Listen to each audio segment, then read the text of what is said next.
Hello friends, आप सबका स्वागत है मेरे YouTube channel CA Suren commerce classes में। हम क्लास 12th की अकाउंटेंसी पे डिस्कशन कर रहे हैं। हम पार्ट बी ऑलरेडी स्टार्ट कर चुके हैं, एनालिसिस ऑफ फाइनेंशियल स्टेटमेंट, जिसमें हम फर्स्ट चैप्टर पढ़ चुके हैं financial statement of company. Second chapter complete कर चुके हैं फाइनेंशियल स्टेटमेंट एनालिसिस, कैसे balance sheet and profit and loss का एनालिसिस किया जाएगा। इट मीन्स फाइनेंशियल स्टेटमेंट का एनालिसिस कैसे किया जाएगा। फर्स्ट टूल था हमारा कंपैरेटिव स्टेटमेंट। 2 ईयर्स का डेटा दिया होगा and will compare the datas accordingly, और 2 कंपनीज का डेटा दिया होगा, will compare accordingly and find out some situations. Common size statement another tool of analysis जो हम कर चुके हैं, जिसमें हमने देखा with in a year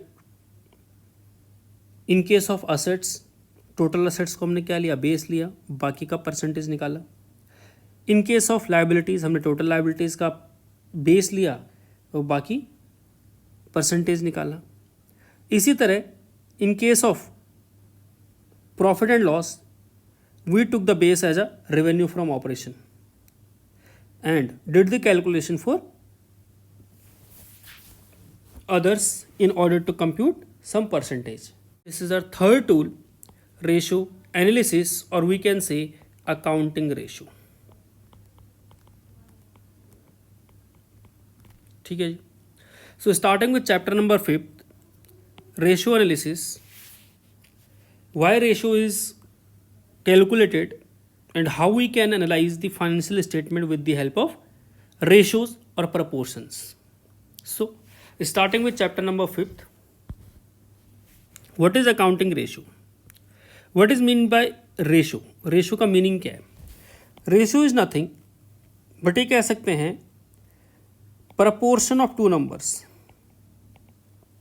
It's a proportion of two number, or in simple we can say when two numbers are presented in the form of A by B or numerator divided by denominator, and the result or outcomes from this is known as ratio. Correct? In simple, जब एक number को दूसरे number से divide किया जाता है, जो result आएगा इसे हम क्या कह सकते हैं, यानी रेशो कह सकते हैं। So accounting ratio is a simple, if you talk about meaning of ratio, then when 2 arithmetical numbers are shown in the form of numerator and denominator and derived result is called ratio. It means 2 arithmetical number को जब हम numerator divide by denominator की form में रखते हैं और जो भी रिजल्ट निकलता है, मान लीजिए 2:1, the result is called ratio. In other words, a ratio is simply one number expressed in the terms of another. It means एक नंबर को दूसरे के रिस्पेक्ट में प्रेजेंट करने को हम क्या कहते हैं, रेशो कह सकते हैं। ठीक है जी। And how will calculate this? One number is divided by the another number, will calculate with the help of this division is known as accounting ratio. So ratio का सिंपल मीनिंग ये है कि दो नंबर को एक numerator और denominator में present किया जाए और जो उससे आउटकम निकलने वाला है इज नोन एज रेशो। ठीक। अब रेशो को हम कितने तरीके से प्रेजेंट कर सकते हैं, जैसे मैंने यहाँ पे लिखा 2:1, करेक्ट। मैं इसे ये भी लिख सकता था 2 टाइम्स, मैं इसे ये भी लिख सकता था कि 2%, मैं इसे ये भी लिख सकता था 20%, करेक्ट। मैं ये भी लिख सकता था कि it is 1/5 times of this. So these are the terminologies और we can say expressions through which we can show the ratio. देखते हैं क्या क्या है। कह रहा है ratios may be expressed in the following 4 ways. 4 तरीके से हम रेशो को दिखा सकते हैं। ठीक है जी। सबसे पहला आता है प्रपोर्शन और प्योर रेशो और सिंपल रेशो। प्रपोर्शन में जैसे मैं कहता हूं एग्जाम्पल के तौर पे, इसके अंदर क्या होता है, हम सिंपली डिवीजन करते हैं 2 नंबर्स का, जो भी रिजल्ट आता है 1:1। फॉर एग्जाम्पल वही कहता है कि मान लीजिए करंट असेट्स हमारे पास 2 लाख रुपए की है और करंट लायबिलिटीज हमारे पास 1 लाख रुपए की है, और मान लीजिए हमें कोई रेशो निकालनी है, करंट रेशो निकालनी है, या हमें सिंपली रेशो निकालनी, इन दोनों के बीच में रिलेशनशिप दिखानी है। तो जब 2 नंबर के बीच में रिलेशनशिप दिखाया जाएगा तो कैसे दिखाया जाएगा? 2 lakh is current assets, 1 lakh is current liability, then we can say answer is 2। And अगर हमें इसे रेशो में दिखाना है तो will do it ratio 1। It means ये कह सकते हैं कि करंट असेट्स दुगनी है और करंट लायबिलिटी 1 गुना है। और वी कैन से कि करंट एसेट्स हमारी 2 गुना है करंट लायबिलिटी की तुलना में, is known as current ratio, और we can say it's a proportion, pure ratio, simple ratio. दूसरा आता है रेट और सो मेनी टाइम्स। जैसे मान लीजिए हम कहते हैं कि जब हम रेशियो को इन टाइम्स और मेनी टाइम्स इन फिगर्स में कंपैरिजन दिखाते हैं, उसे हम क्या नाम देते हैं, मेनी टाइम्स और रेट। जैसे एग्जांपल समझते हैं, मान लीजिए हमारे पास क्रेडिट सेल है 2 लाख रुपए की, क्रेडिट सेल है 2 लाख रुपए की, और डेटर्स है हमारे पास कितने, नहीं 40,000 के। इट मीन्स जितना भी हम सामान बेचते हैं उसका कितना है, नहीं लिखा हुआ 40,000 हमारे डेटर्स रह जाते हैं। अगर हमें 2 लाख रुपए की सेल की है तो 2 लाख में 40,000 का सामान अभी हमारा इतना सेल हो रखा है जिसका पैसा भी मिला नहीं है, जिसे हम नाम दे रहे हैं डेटर्स। इसे हम इन अदर टर्म्स में कैसे लिख सकते हैं, इस तरह लिख सकते हैं कि जो हमारी क्रेडिट सेल है, जो हमारी क्रेडिट सेल है 2 लाख रुपए की, जो भी क्रेडिट सेल है वो ये कह सकते हैं कि हमारी कितने है, नहीं 5 गुना है। किसके 5 गुना है, हमारे डेटर्स की। अब देखो डेटर्स कितने, हमारे 2 लाख के डेटर 40,000 के डेटर्स हैं, और सेल हमारी 2 लाख रुपए की है। 40,000 के डेटर हैं, 2 लाख के सेल है, तो हम ये कह सकते हैं कि हमारे डेटर्स जो हैं 5 गुना, इट मीन्स हमारे जो सेल है वो डेटर का 5 गुना है। और इन अदर सम्स अगर हम फ्रैक्शंस में इसकी बात करें तो ये कह सकते हैं कि जो हमारे डेटर्स हैं, जो हमारे डेटर्स हैं वो 1/5 टाइम्स हैं। किसके 1/5 टाइम्स हैं, यानी सेल के। करेक्ट। तो इसका मतलब हम यानी सो मैनी टाइम्स और फ्रैक्शन में दिखा सकते हैं। अगर हम फ्रैक्शन में कहें तो हम कह सकते हैं कि 1/5 टाइम्स है हमारे क्या, जो हमारे डेटर्स हैं 1/5 टाइम्स हैं वो सेल के। और अगर हम मैनी टर्म्स में दिखाएं तो मैनी टाइम्स में क्या दिखा सकते हैं, नहीं कि जो हमारी सेल है वो हमारे डेटर के 5 गुना है। Correct. And last one is percentage. Percentage में क्या होता है कि 2 नंबर का जो रिजल्ट आएगा, जो 2 नंबर का रिजल्ट आएगा, it means the result, it means the relationship between the 2 numbers is shown in percentage. और वे कह सकते हैं कि जब 2 नंबर के बीच में जो रिलेशन दिखाया जाएगा वो परसेंटेज टर्म्स में दिखाया जाएगा, इज नोन एज परसेंटेज। कह रहा है in this type the relations between 2 figures is expressed in hundreds और परसेंटेज। जैसे एग्जांपल के तौर पे कैपिटल दी हुई हमें 10 लाख रुपए की एंड प्रॉफिट दिया हुआ है 2 लाख रुपए का। करेक्ट। तो हम इसे कह सकते हैं कि हम 2 लाख रुपए का प्रॉफिट कमाते हैं 10 लाख रुपए लगा के। इट मीन्स कितना परसेंट कह सकते हैं हम, 20%। कितना, 20%। 20% का हमने प्रॉफिट कमाया 10 लाख रुपए इन्वेस्ट करके। करेक्ट। 10 लाख रुपए इन्वेस्ट करके हमने कितना कमाया, यानी हमने कमाया यानी 20% का profit. So we can show in percentage term. तो इन नटसेल हम रेशियो को जो एक्सप्रेस कर सकते हैं वो प्रपोर्शन में दिखा सकते हैं, that is 2:1, 3:1 and so on. Times में दिखा सकते हैं जैसे 5 times, 6 times and all. Percentage में दिखा सकते हैं जैसे 10%, 20%। एंड फ्रैक्शन में दिखा सकते हैं जैसे 1/5, 6/5 etcetera. So these are the 4 expressions in which we can show the ratios. ठीक है, ये था हमारा एक्सप्रेशन कि हम कैसे रेशियो को प्रेजेंट करेंगे, कैसे हम दिखाएंगे। ठीक, आगे देखते हैं। इसका बेंचमार्क होना चाहिए, कुछ क्या होना चाहिए, बेंचमार्क। अब बेंचमार्क क्या होता है या स्टैंडर्ड क्या होता है, प्लीज समझना। देखो क्या होता है, जब हम बेंचमार्क की बात करते हैं या हम स्टैंडर्ड की बात करें तो कहीं ना कहीं जो हमारा अकाउंटिंग है वो हमें यानी बेस प्रोवाइड करता है कि कहीं ना कहीं कुछ रेशो का बेंचमार्क होना जरूरी है। अब वो कैसे पता लगेगा, इट मीन्स अगर हम जैसे बेंचमार्क पिछले साल से कंपेयर कर रहे हैं तो हम पास रेशो को बेंचमार्क मान सकते हैं। अगर हम इंडस्ट्री की रेशो को एक एवरेज मान लें, इंडस्ट्री के रेशो को एवरेज मान लें और उसके बेसिस पर अगर हम एनालिसिस करें अपनी ऑर्गेनाइजेशन का, अपनी कंपनी का, तो वो हम एक बेंचमार्क मान सकते हैं। या फिर हमें अकाउंटिंग स्पेसिफिक प्रोवाइड कर दे कि जो उन्होंने स्टडी की है, जो उन्होंने एनालिसिस किया है, उसके बेसिस पर उन्होंने रूल ऑफ थंब क्रिएट किया है कि कहीं ना कहीं इतना रेशो तो हर किसी का होना चाहिए, तब हम उसे बेटर ऑर्गेनाइजेशन कह सकते हैं, अदरवाइज नहीं। तो कह रहे benchmark means the standard set by the company based on pass ratio, based on industry or ratio or industry average or based on thumb rule. We analyze the financial statement of our company is known as benchmark or standard. मान लीजिए अगर मुझे यानी 12th में अच्छे marks लाने हैं तो कहीं ना कहीं मेरे को अपने एक स्टैंडर्ड सेट करना होगा कि I wanted to earn at least 100% marks, तो मेरे को 100% मार्क्स लाने होंगे। Then we'll do the calculation, we'll do the work according to that benchmark.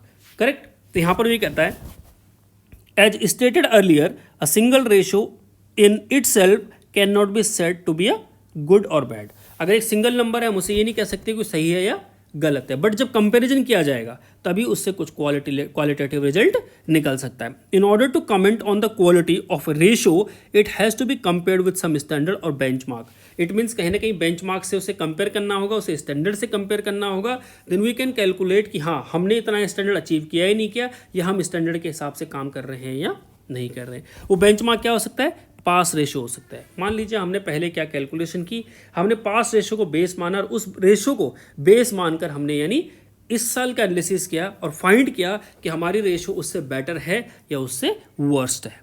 Correct. कहता है ratio could be compared or benchmark with the last year ratio. Last year की ratio को base मान के कर सकते हैं, इसे हम टाइम सीरीज एनालिसिस भी कहते हैं। दूसरा हम क्या कर सकते हैं, सिमिलरली कहता है कि रेशो ऑफ सिमिलर फर्म और इंडस्ट्री का एवरेज ले लीजिए। सेम कंपनी जो है, सेम ऑर्गेनाइजेशन है, जो सेम इंडस्ट्री है, उसका एक एवरेज ले लीजिए और उस एवरेज को अपनी कंपनी का जो भी आपको चाहे करंट असेट्स का एनालाइज करने हो, चाहे आपको प्रॉफिट एंड लॉस एनालिसिस करना हो, चाहे आपको बैलेंस शीट एनालिसिस करनी हो, anything you can analyze by taking the industry average. उसे कह रहे हैं नियम, इंडस्ट्री के एवरेज को भी आप बेंचमार्क ले सकते हो। A ratio could be compared with the ratio of similar firms in the same industry or by the industry average at the same point of time. It is also known as cross-sectional analysis. A cross-sectional analysis भी कहते हैं। And third one is the rule of thumb. Rule of thumb means कि कहीं ना कहीं जो study हुई है, अकाउंटिंग की स्टडी की गई है, उस स्टडी के बेसिस पे जो भी एनालिस्ट थे उन्होंने रूल ऑफ थंब बना दिया कि कहीं ना कहीं आपका स्टैंडर्ड इतना मेंटेन होना चाहिए, इतना रेशो आपका कहीं ना कहीं निकलना चाहिए, तब हम कह सकते हैं कि कंपनी यानी अच्छी पोजीशन में है, अदरवाइज कंपनी अच्छी पोजीशन में नहीं है। फॉर एग्जांपल के तौर पे जैसे हमें यानी स्टैंडर्ड रेशो मेंटेन किया, रूल ऑफ थंब बनाया किसी से करंट रेशो का, इट मीन्स करंट असेट्स और करंट लायबिलिटी के बीच में जो रिलेशन होना चाहिए, जो उनके बीच में रेशो होनी चाहिए, the standard ratio should be 2:1। It means अगर किसी ऑर्गेनाइजेशन की करंट रेशो 2:1 है, that means sign for them. It means अगर 2:1 से ज़्यादा है then it's very good sign for them, अगर 2:1 से नीचे है तो कहीं ना कहीं it's a bad sign for them. Correct. कहता है certain rule of thumb is based upon well proven conventions have evolved over a period of time. जब उन्होंने कन्वेंशंस की कुछ एनालिसिस किया, कुछ स्टडी की, उसके बेसिस पे निकाला। जैसे एग्जांपल के तौर पे कहते हैं करंट रेशो 2:1 होनी चाहिए। दैट सिंपली मीन्स कि current asset should be at least twice the current liability, कि जो हमारी करंट लायबिलिटी है उसकी तुलना में हमारी करंट असेट डबल होनी चाहिए। ठीक। Third one is the ratio का ऑब्जेक्टिव क्या है, क्यों हम रेशो पढ़ते हैं, वाई रेशो इज स्टडीड। तो रेशो एनालिसिस करने की क्या जरूरत पड़ती है। अब देखो उससे क्या फायदा है। सबसे पहले जैसे ही आप रेशो को एनालिसिस करोगे, जहाँ जहाँ आपके वीक पॉइंट्स होंगे, जहाँ जहाँ आपके वीक स्पॉट्स होंगे, वो आपको पता लग जाएंगे, तो आप उसके ऊपर मोर अटेंशन दे सकते हो, पहली चीज। दूसरी चीज क्या होता है कि जैसे ही आप रेशो को डीप एनालिसिस करते हो, वैसे वैसे आपको पता लगता है कि आपकी लिक्विडिटी की पोजीशन क्या है, आपकी सॉल्वेंसी की पोजीशन क्या है, आपकी एक्टिविटी की पोजीशन क्या है, आपकी प्रॉफिटेबिलिटी की पोजीशन क्या है। करेक्ट। ये दो चीजें। तीसरी चीज क्या होता है कि इसके अंदर आप इंडस्ट्री के रेशियो को कंपेयर करते हो। इंडस्ट्री से जब आप कंपैरिजन करते हो, कंपैरिजन करने से आपको पता लगता है कि आप इस समय जो सिचुएशनल आपका जो बिजनेस की सिचुएशन है वो इंडस्ट्री के अप टू इंडस्ट्री है या इंडस्ट्री से बाहर है। इट मीन्स आपके लिए वो फेवरेबल है या नहीं है। जितना इंडस्ट्री कमा रही है क्या आप उतना कमाते हो या नहीं कमाते, जितना इंडस्ट्री मेंटेन करती है क्या आप उतना मेंटेन कर पाते हो या नहीं कर पाते हो। और तीसरी चीज, वन मोर थिंग, कि आप पिछले डेटा से कंपेयर करते हो, पास रेशियो से कंपेयर करते हो, और पास रेशियो से कंपेयर करने के बाद भी आपको पता लगता है कि आपने पिछले साल से इस साल इंप्रूवमेंट की है या इंप्रूवमेंट नहीं की है, जिसे हम टाइम सीरीज एनालिसिस का नाम भी देते हैं।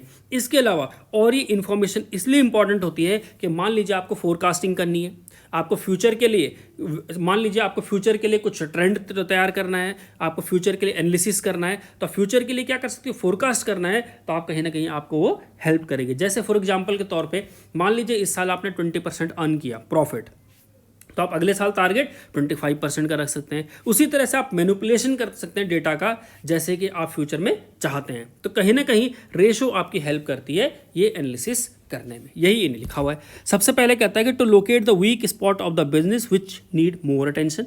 ठीक है जी। दूसरा वो कहता है कि डीपर एनालिसिस करती है लिक्विडिटी का, कि कंपनी की लिक्विडिटी पोजीशन कैसी है, कैश क्रंचेज तो नहीं है कहीं। इट मीन्स कहीं ना कहीं कंपनी के पास इनफ पैसा है या नहीं है लायबिलिटी को पे करने के लिए। सॉल्वेंसी की बात करें तो लॉन्ग टर्म लायबिलिटी को पे करने के लिए पैसा है या नहीं है। एक्टिविटी की बात करें तो जिनकी टर्नओवर्स हैं, जो उनकी सेल्स है वो सही हो रही है नहीं हो रही है, वो जितना उनका जिस टाइम्स में जिस मल्टीपल में वो चाहते हैं सेल्स उतनी हो रही है नहीं हो रही है, उनकी प्रॉफिटेबिलिटी सही है या नहीं है, उनकी बिजनेस की पोजीशन ठीक है या नहीं है। क्रॉस सेक्शनल एनालिसिस किया जाता है, एक कंपैरिजन किया जाता है, कंपनी की इंडस्ट्री है, इंडस्ट्री को बेस मान के कंपैरिजन किया जाता है, उससे पता लगता है कि क्या हम इंडस्ट्री के बराबर हैं या नहीं है। टाइम सीरीज एनालिसिस किया जाता है, टाइम सीरीज एनालिसिस से क्या पता लगता है, हम टाइम सीरीज एनालिसिस से पता करते हैं कि पास्ट में जो हमने परफॉर्म किया था हम उससे बेटर परफॉर्म कर रहे हैं या वर्स्ट परफॉर्म कर रहे हैं। इसी तरह वो कहता है कि to provide information useful for making estimates and preparing plans for the future, हम फ्यूचर के लिए प्लान भी बना सकते हैं उसके बेसिस पे, एनालिसिस के बेसिस पे, रेशो के बेसिस पे। ठीक है जी, आगे देखते हैं रेशो का एडवांटेजेस क्या है। एडवांटेजेस देखते हैं, advantages of accounting ratio. Ratio पढ़ने का फायदा क्या है।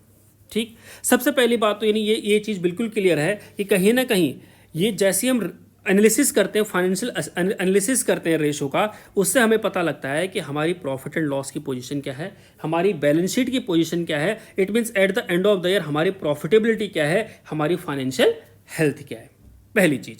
दूसरी चीज़ वो कहता है कि कहीं ना कहीं ये कंक्लूजन निकलता है इससे कि हमारी जो पोजीशन है वो इस समय गुड पोजीशन है या बैड पोजीशन है। दैट मीन्स मैनेजर जो मैनेजरल लेवल पे हैं, जिन्होंने यानी पॉलिसीज बनाई हैं, जिन्होंने परफॉर्मेंस रिपोर्ट तैयार की है, जिन्होंने हमें यानी वर्क दिया है, क्या उनकी जो पॉलिसीज बनी थी वो सही बनी है या नहीं बनी है, इससे हमारी ये हेल्प होती है। तो there are so many benefits जो कि हम एक एक करके पढ़ते हैं। कहता है financial statement that is profit and loss statement and balance sheet prepared at the end of year do not always convey to the reader the real profitability and financial health of the business। देखो, it means कहीं ना कहीं उन्हें बताना पड़ेगा कि ये analysis हुआ है, इसके बेसिस पे हुआ है। जो डेटा लिखा हुआ है सिर्फ वो खुद नहीं बताएंगे, इट मीन्स जो एनालिसिस किया जाएगा, जो रिपोर्ट तैयार की जाएगी, वो रिपोर्ट तैयार करने के बाद जब रीडर उस रिपोर्ट को पढ़ेगा तो वो एनालाइज कर सकता है, वो देख सकता है, वो समझ सकता है कि यानी जो कंपनी की पोजिशन है, कंपनी की क्या सिचुएशन है इस समय, चाहे फाइनेंशियल टर्म में हो, चाहे वो यानी प्रॉफिटेबिलिटी टर्म में। इट मीन्स चाहे वो बैलेंस शीट के पॉइंट ऑफ व्यू से हो, चाहे वो प्रॉफिट एंड लॉस के पॉइंट ऑफ व्यू से हो। आगे कहता है they contain various facts and figures and it is for the reader to conclude whether these facts indicate a good और बैड मैनेजरल परफॉर्मेंस। सीधी सी बात है, मैनेजरल परफॉर्मेंस, मैनेजरल पॉलिसी, जो मैनेजर ने पॉलिसी बनाई है क्या वो सही है या नहीं, अच्छी होंगी तो कहीं ना कहीं कंपनी की प्रॉफिटेबिलिटी, फाइनेंशियल पोजीशन स्ट्रांग होगी, अदरवाइज वो वीक होगी। कहता है ratio analysis is the most important tool of analysing the financial statement. Important tool है किस चीज को, फाइनेंशियल स्टेटमेंट को एनालाइज करने के लिए। कुछ इंपॉर्टेंट एडवांटेजेस दे रखें। सबसे पहला एडवांटेज है helpful in analysis of financial statement. Financial statement दोनों होंगी, profit and loss and balance sheet, दोनों को क्या करता है, ये एनालाइज करता है। और एनालाइज करने के बाद ये हमें दिखाता है कि इट मीन्स अगर हम बात करें ट्रेड पेबल्स की, इन्वेस्टर्स की, शेयर होल्डर्स की, सेल्स की और डेटर्स की, क्रेडिटर्स की, तो उसकी हमें कहीं ना कहीं ये पोजीशन को दिखाता है। कहता है ratio analysis is an extremely useful device for analysing the financial statement. कैसे कह रहे, इट हेल्प्स द बैंकर्स, ये बैंकर्स की हेल्प करता है, ट्रेड पेबल्स क्रेडिटर्स की हेल्प करता है, इन्वेस्टर्स की हेल्प करता है, शेयर होल्डर्स की हेल्प करता है in acquiring enough knowledge about the profitability and financial health of the business. It means कहीं ना कहीं ट्रेड पेबल्स को क्या हेल्प करेगा, ट्रेड पेबल्स क्या करेगा, उनकी balance sheet and profit and loss देखेगा और उसके बाद डिसाइड करेगा कि उसे उधार बेचना है इनको या नहीं बेचना है। तो कहीं ना कहीं रेशियो एनालिसिस से उनकी ये हेल्प होती है। आगे कहता है simplification of accounting data. Accounting data का क्या करता है, सिंप्लीफिकेशन करता है बड़ी इजीली। देखो क्या होता है, डेटा वैसे बहुत बड़ा बड़ा होता है, मान लीजिए 200 करोड़ 500 करोड़। अब देखिए 200 करोड़ और 500 करोड़ को सिंपल से लैंग्वेज में बताता है, जैसे 20%, 50%। अब आप बताओ, it is easy to understand 20%, 50%, और it is easy to understand 200 crore, 500 crore, 5000 crore. वो कहता है डेटा को बड़ा इजीली अंडरस्टैंडेबल बनाता है, ठीक, सिंप्लीफाई कर देता है अकाउंटिंग डेटा को। कहता है accounting ratio simplifies and summarize a long array of accounting data and makes them understandable. जैसे मैं कहूँ 5000 लाख करोड़, ठीक, और सिंपल सा बोल दे 20%, then 20% is easy to understand, correct. अगला कहता है हेल्पफुल इन कंपेरेटिव स्टडी। देखो कंपेरेटिव स्टडी तो हम ऑलरेडी पढ़ चुके हैं, कहीं ना कहीं कंपैरिजन में ये हेल्प करता है। जब हमने कंपेरेटिव स्टडी पढ़ी थी तो वहां पर हमने कुछ परसेंटेज निकाली थी and it was the part of ratio analysis. तो कंपैरिजन हेल्प करती है, पिछले साल से इस साल में comparison, with in year comparison, एक ईयर का दूसरे ईयर से कंपैरिजन, एक कंपनी का दूसरी कंपनी से कंपैरिजन, एक प्रोडक्ट का दूसरे प्रोडक्ट से कंपैरिजन। कहता है with the help of ratio analysis and comparison of profitability and financial soundness can be made between one firm another firm in same industry. Similarly, comparison of current year figure can also be made with those of previous year. Correct. तो वो कहता है कि एक industry का same with in same industry हम एक company का दूसरी कंपनी के साथ, एक फर्म का दूसरी फर्म के साथ कंपैरिजन कर सकते हैं, या एक साल का हम दूसरे साल से कंपैरिजन कर सकते हैं और उससे कुछ ना कुछ कंक्लूजन निकाल सकते हैं। अगला कहता है helpful in locating the weak spot. ये तो हम ऑलरेडी पढ़ चुके हैं कि कहीं ना कहीं जब हम एनालिसिस करते हैं तो हमें पता लगता है कि कहाँ कमियाँ हैं, जो कमियां हैं वो ढूंढी जाती हैं और उसके बाद उसके ऊपर रेमेडियल मेजर्स लिया जाता है, और जो भी मेजर्स लिया जाएगा उससे वो सही चीज़ें हो जाती हैं, वो करेक्ट कर दी जाती हैं। कहता है current year ratio are compared with those of the previous years and if some weak spots are thus located remedial measures are taken to correct them. ठीक है जी। अगला कहता है फोरकास्टिंग में हेल्प करता है। ये हम ऑलरेडी पढ़ चुके हैं कि पिछले डेटा को बेस मान के फ्यूचर के लिए क्या कर सकता है, एस्टिमेट तैयार कर सकता है, फोरकास्टिंग कर सकता है। जैसे मान लीजिए हमने पिछले साल 2 लाख, हमने क्या किया, यानी 2 लाख रुपए का प्रॉफिट कमाया, 10 लाख रुपए की हमारी क्या थी, यानी सेल थी। 10 लाख की सेल में 2 लाख का प्रॉफिट कमाया, इट मीन्स हम कह सकते हैं 20% का प्रॉफिट कमाया।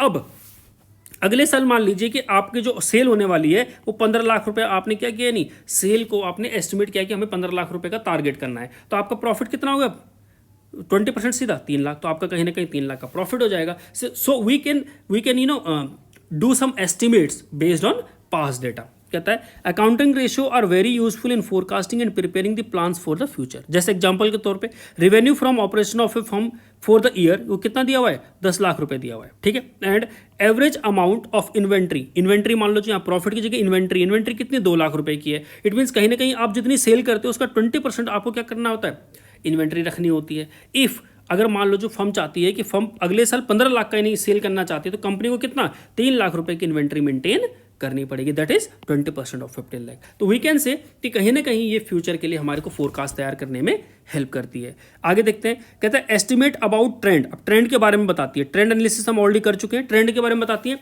कि पिछले साल मान लो हमारी सेल थी 10 लाख रुपए ईयर 1, ईयर 2 में जो हमारी सेल हुई मान लो जो 12 लाख रुपए, तो ईयर 3 में जो हमारी सेल होगी कितना होगा, expected something increase, let us suppose 15 lakh. तो कहीं ना कहीं हमारे को ट्रेंड भी दिखाती है कि इंक्रीजिंग ट्रेंड है, डिक्रीजिंग ट्रेंड है। If accounting ratio are prepared for the number of years they will reveal the trend of cost, revenue, operations, profits etcetera.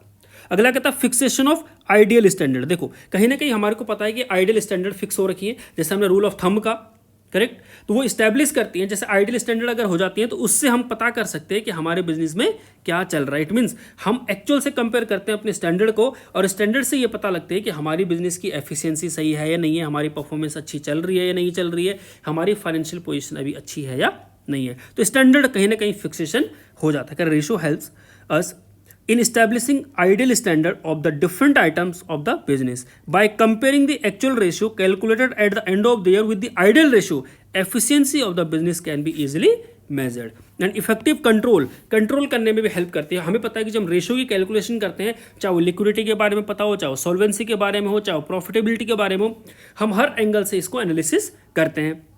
और जब हर एंगल से एनालिसिस करते हैं तो कहीं ना कहीं हम पूरा कंट्रोल भी बिजनेस के ऊपर रखता है। तो मैनेजमेंट क्या करता है, असेट्स हो, चाहे वो लायबिलिटी हो, चाहे प्रॉफिट हो, चाहे लॉस्ट आइटम हो, सबके ऊपर उसका कंप्लीट कंट्रोल होता है।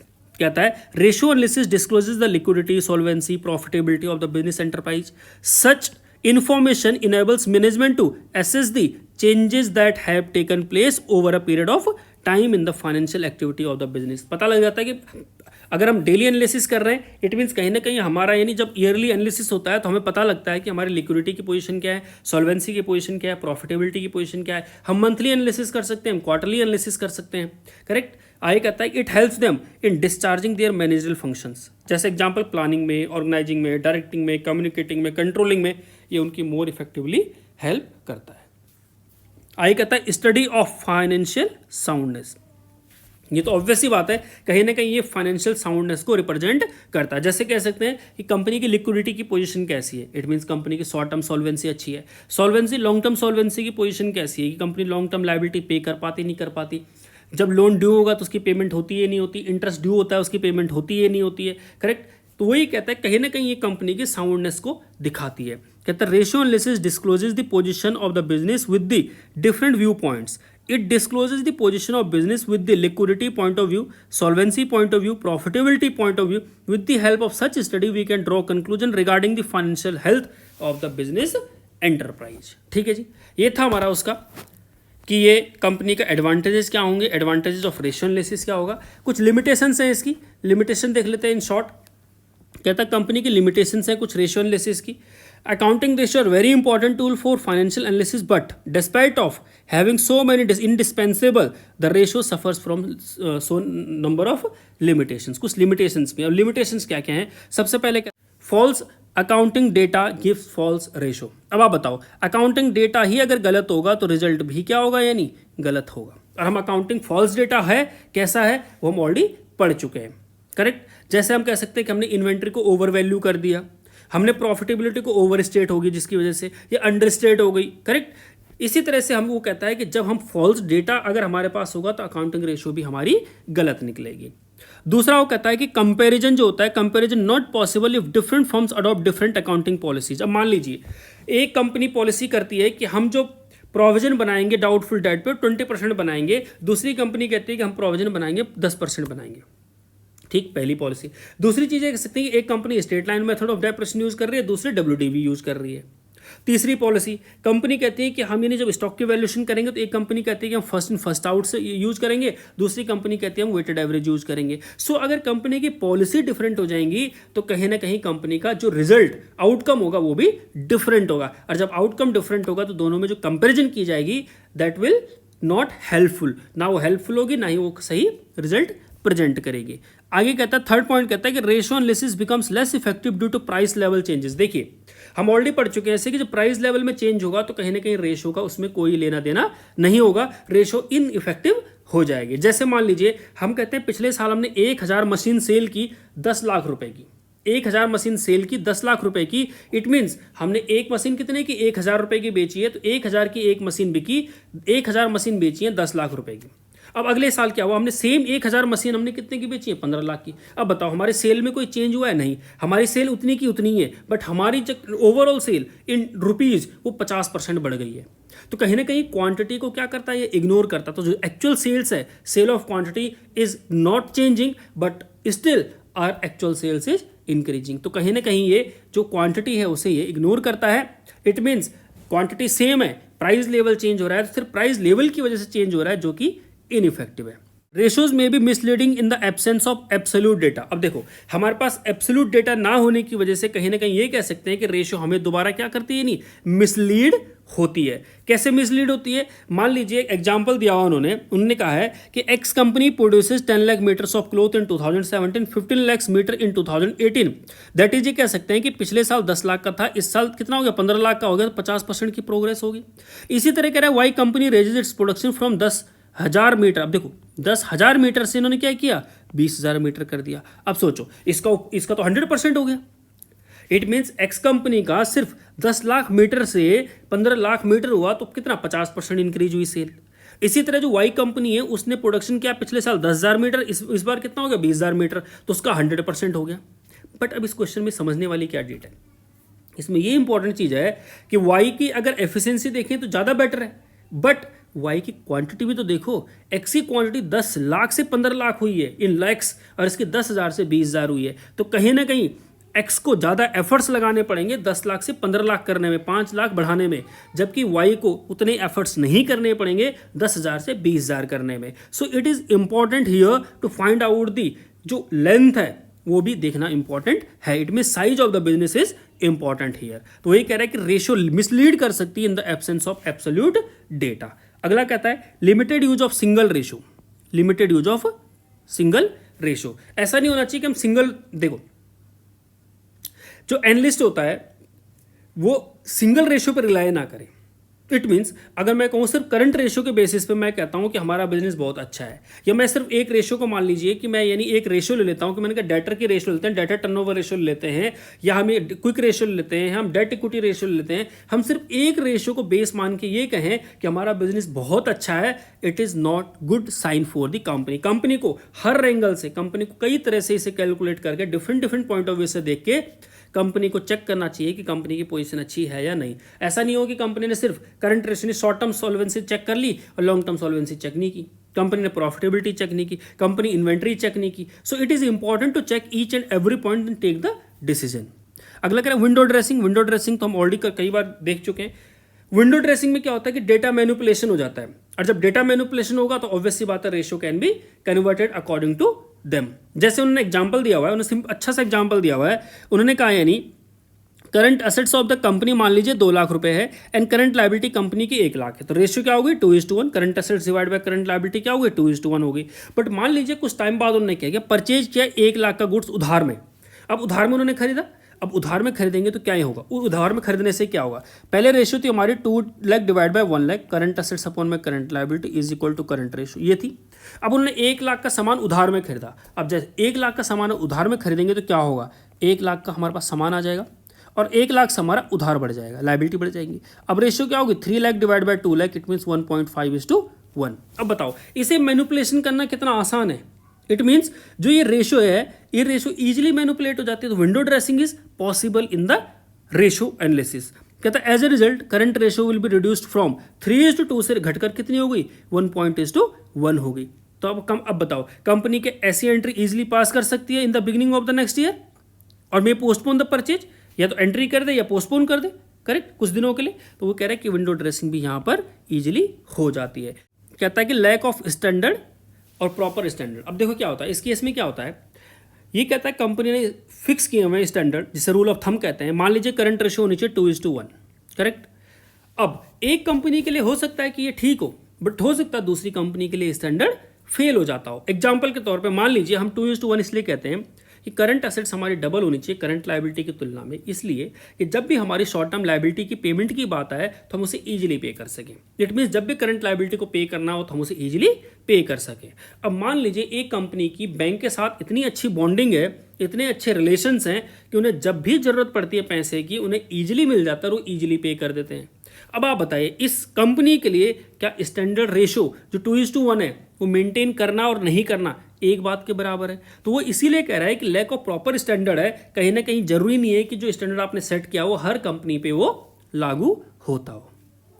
अगला पॉइंट कहता है वो इग्नोर्स क्वालिटेटिव फैक्टर्स। अब क्वालिटेटिव फैक्टर्स ये तो हर बार हम पढ़ते हैं, अकाउंटिंग में क्वालिटेटिव फैक्टर्स के लिए कोई जगह नहीं है। क्वालिटेटिव फैक्टर्स को हमेशा इग्नोर किया जाता है, ठीक है जी, क्योंकि हम हमेशा क्या करते हैं मॉनिटरी टर्म में क्या करते हैं वैल्यूज और डेटाज को रिकॉर्ड करते हैं, क्वालिटी पर कोई ध्यान नहीं दिया जाता। अगला कहता है ratios alone are not adequate for proper conclusion. सिर्फ रेशियो के बेसिस पर हम कंक्लूजन निकालना सही नहीं होगा। ये कह सकते हैं कि अगर हम कुछ रेशियोज देखें, रेशियोज के बेसिस पे कहें कि सब कुछ सही है, it is not good for the company. हमें और भी एंगल्स उसको देखने चाहिए, हमें कहीं ना कहीं और इन्वेस्टिगेशन करनी चाहिए और हमें एक्सरसाइज करनी चाहिए, और उसके बेसिस पर हमें ये देखना चाहिए कि क्या चीज़ हमारे लिए फेवरेबल है, क्या चीज़ हमारे लिए अनफेवरेबल है।